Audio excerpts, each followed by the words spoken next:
আসসালামু আলাইকুম। আপনাদেরকে তো সবসময় আমার বাসার এই পারিবারিক খাবারগুলো দেখাই। এর বাইরেও আমার একটা জগৎ আছে, ব্যাচেলর ভাইয়াদের সাথে খাওয়া দাওয়া। তো আজকে আপনাদেরকে ব্যাচেলর খাওয়া দাওয়ার কিছু দৃশ্য দেখাই। তো ভাইয়া আমার দাওয়াত দিছে। এটা হচ্ছে শুটকি ভর্তা, টমেটো দিয়ে চিংড়ি শুটকি ভর্তা। এটা হচ্ছে আলু ভর্তা, আলোর স্বল্পতার কারণে দেখা যাচ্ছে কিনা শাক আছে। মানে ব্যাচেলর বাসায় রীতিমতো মানে দুলাল ভাইয়ের দাওয়াতে আজকে আপ্যায়নে আসলাম আর কি। তো ব্যাচেলর বাসায় মোটামুটি এত খাওয়া দাওয়া তো আসলে থাকে না। ভাত আছে 2 ডেকচি, তো ওই যে মানে 2 ডেকচি ভাত রান্না করে ফেলছে মোটামুটি। এখানে ডাল আছে 1 ডেক রান্না করছে। তারপরে হচ্ছে এখানে করলা ভাজি আছে আবার। মানে মোটামুটি আজকে আমাদের জন্য ব্যাচেলর খাবার দাবার আর কি।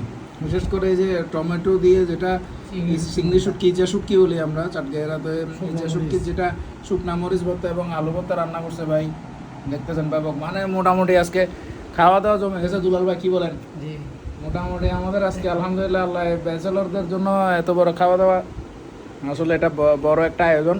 তো আমরা একটু খাই দেখি। বিসমিল্লাহ করেন দুলাল ভাই, খাই দেখি শুটকি ভর্তা কেমন হইলো। বিসমিল্লাহির রহমানির রহিম। আরে ভাই সে মানে দারুণ টেস্ট হয়েছে। আপনার কেমন লাগতেছে দুলাল ভাই? অনেক স্বাদ, মানে টেস্ট হয়েছে। অনেক টেস্ট হয়েছে। মানে এটা আসলে সত্যি কথা, মানে ভিডিওতে শো অফ করার জন্য বা ইয়ার জন্য না, ভিউ বেশির জন্য না, কিন্তু হ্যাঁ জি ভাই, চিংড়ি শুটকি ফ্লেভারটাই অন্যরকম।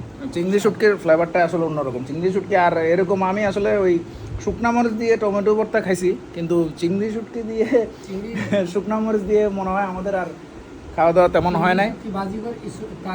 হ্যাঁ, তেলে গুঁড়ো করে মানে চিটাঙ্গা ভাষায় টালিয়ে গুঁড়ো করা বলে আর কি। যাক, মানে মোটামুটি আলহামদুলিল্লাহ আমাদের ভালো খাবার। তো এই আর কি, কে কে দিয়ে আজকে খাওয়া দাওয়া করতেছেন বা করছেন দুপুরবেলা সেটা জানাবেন। আমাদের কিন্তু আজকে ভালোই আয়োজন, দুপুরে ব্যাচেলরদের জন্য ভালোই আয়োজন আমাদের আজকে। তো সবাই ভালো থাকবেন, দেখা হবে পরবর্তীতে কোনো ভিডিওতে। দোয়া করবেন। আসসালামু আলাইকুম।